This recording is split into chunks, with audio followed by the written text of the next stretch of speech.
అన్ని రాసుల వారికి బాగుండాలని కోరుకుందాం. ఎందుకంటే కొత్త సంవత్సరం అందరూ కొత్త ఊపుతోనూ కొత్త ఉత్సాహంతోనూ మొదలెడుతూ ఉంటాం. అంటే న్యూ ఇయర్ అలాగే సెలబ్రేట్ చేసుకుంటారు. కానీ ఎప్పుడులాగే మనకి ఏంటంటే గ్రహాలు మార్పిడి ఉంటుంది, గోచారం ఉంటుంది. సో గోచార రీత్యా మనం చూడాలి అంటే కొన్ని రాసుల వరకు ఎప్పుడు అంతే బాగుంటుంది, కొన్ని రాసుల వరకు అంత బాగుండదు. కానీ ఎప్పటికీ ఏంటంటే 2026 అంటే సంవత్సరం మొత్తం చూడాలి అంటే మనం ఏంటంటే 9 గ్రహాలు చూడలేము. అంటే కొన్ని గ్రహాలు నెలకి మూవ్ అవుతూ ఉంటాయి, కొన్ని గ్రహాలు నెలన్నరకి మూవ్ అవుతూ ఉంటాయి, కొన్ని గ్రహాలు వక్రిస్తూ ఉంటాయి. సో చాలా అలా జరుగుతూ ఉంటుంది. సో మేజర్ గ్రహాలే మనం ఎక్కువ పరిగణలోకి తీసుకుంటాం అన్నమాట. మేజర్ గ్రహాలు అంటే ఏంటి? మనం గురువు, శని, రాహు, కేతువులు, ఇంకా సన్ కూడా తీసుకోవచ్చు. కానీ సన్ మనకి తెలుసు ఎవ్రీ మంత్ మారుతూ ఉంటుంది. 30 రోజులకి, 35 రోజులకి, లేకపోతే 31 రోజు ఇలాగా మారుతూ ఉంటుంది అన్నమాట. సో మోస్ట్ ఇంపార్టెంట్ సన్ మార్పిడి ఎప్పటికైనా 2026లో మాట్లాడుకోవాలి అంటే జనవరి 14కి మకరానికి వెళ్తుంది. సో మకర సంక్రాంతి మనం జరుపుకుంటాం. సో ఏంటంటే మనకి ఎప్పటికైనా సరే కొంతమంది మనకి చూసామంటే ఇండియాలో కూడాను సన్ మూవ్ అయినప్పుడు, సంక్రమణం అయినప్పుడు ఎప్పటికైనా సరే వాళ్ళకి నెల మొదలవుతుంది. మనం ఏంటంటే చంద్రమానం చేస్తాం. చంద్రుడు ఎక్కడ స్థితిలో ఉంటే ఆ మాసం మనం తీసుకుంటాం అనమాట. అదే ఇప్పుడు రోహిణి నక్షత్రంలో అని మృగశిర మాసం అలా చెప్పుకుంటూ ఉంటాం, శ్రవణ మాసం అలా చెప్తాం. సో ఎక్కువ ఏంటంటే మనం చూసుకునేది చంద్రమానం, కొంతమంది ఏంటంటే సన్ చూసుకుంటారు. అలాగే టామిల్ న్యూ ఇయర్స్ డే మనం చూడాలి అంటే కనుక వాళ్ళకి April 14th సన్ ఉచ్చారణ కూడా వస్తుంది. అప్పుడు ఏంటంటే మేషంలో ఉంటుందన్నమాట. తర్వాత మళ్ళీ 15కి మనకి ఐ థింక్ 15th 16th మనకి మళ్ళీ ఏంటంటే వృషభానికి మూవ్ అవుతుంది. సన్ 1 monthకి మూవ్ అవుతూ ఉంటుందన్నమాట.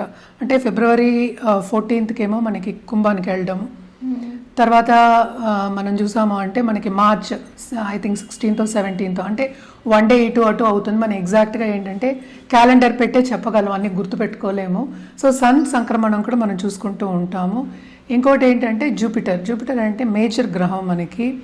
ఆయన పోయిన సంవత్సరం అంటే మనకి లాస్ట్ డిసెంబర్లో కూడా అంటే 2025లో వక్రించి ఉన్నారనమాట. ఆయన ఏంటంటే మనకి కర్కాటకానికి వెళ్తున్నారు. కర్కాటకానికి వెళ్తే ఏంటంటే ఉచ్చస్థితిలో ఉంటారు. సో ఈ సంవత్సరం కొంతవరకు ఉచ్చస్థితిలో ఉంటారనమాట. అదేంటంటే ఎప్పుడు అవుతోంది అంటే మార్చ్కి అవుతోంది, March 11th. దాని తర్వాత ఏంటంటే ఆయన 31st Octoberకి ఏమో సింహానికి వెళ్తున్నారు. అంటే ఏంటి ఉచ్చస్థితిలో మనకి మార్చ్ నుంచి అక్టోబర్ వరకు ఉంటున్నారు. అంటే ఆల్మోస్ట్ November 1st అనుకుందాము. తర్వాత శని వక్రించడం ఏంటంటే 27th July ఆయన మీనంలో ఉన్నారు. తర్వాత ఏంటంటే 11th Decemberకి ఆయనేమో డైరెక్ట్ అవుతున్నారు. సో మేజర్ మూమెంట్ అనేది ఏంటంటే ఇప్పుడు రాహు కేతువులకు ఉంది. December 5th రాహు ఏమో మకరానికి వెళ్తున్నారు, కేతు ఏమో మనకేమో కర్కాటకానికి వెళ్తున్నారు. సో ఇవి చిన్న గ్రహస్థితులు, అంతే, మొత్తం మాట్లాడుకోలేదు. ఇంకా గ్రహాలు ఉన్నాయి. అంటే ఏంటంటే మనకి శుక్రుడు ఉన్నారు, బుధుడు ఉన్నారు, తర్వాత ఏమో కుజుడు ఉన్నారు. ఇవన్నీ కలిపే మనం ఒక రాశికి రాశి ఫలితాలు అనేది చెప్పడం జరుగుతుంది.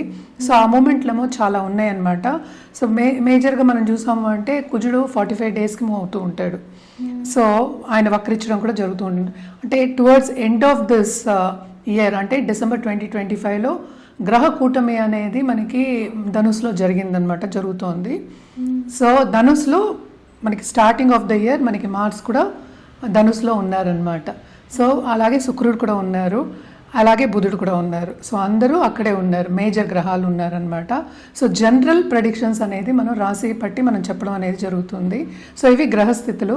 సో మేజర్గా మనం చూసాము అంటే ఏలినాటి శని ప్రభావం అనేది ఎవరెవరికి ఎక్కువ ఉందో చూస్తే మనకి కుంభానికి, మీనానికి, అలాగే ఏంటంటే మేషానికి ఉందన్నమాట.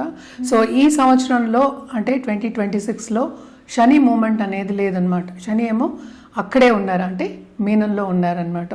సో ఇవన్నీ చూసుకుని మనం గ్రహస్థితులు మాట్లాడుకుందాం. జనరల్ ప్రెడిక్షన్స్ అంటే ఏంటంటే ఎప్పటికైనా మనం చెప్పేది, ఎందుకంటే రాహుకేతు మూమెంట్ ఉన్నప్పుడు కొంచెం డిఫికల్ట్ అయిన ఒక మూమెంట్ అనమాట అది. సో రాహుకేతు పూజలు కంటిన్యూస్గా చేయమనే చెప్తాం. అది ఒకటి కాకుండా నవగ్రహాల చుట్టూ ప్రదక్షిణ చేయడం అనేది వెరీ ఇంపార్టెంట్. అది ఏ రోజు అనేది మనం రాశివారీగా మాట్లాడుకోవాల్సి వస్తుంది అనమాట.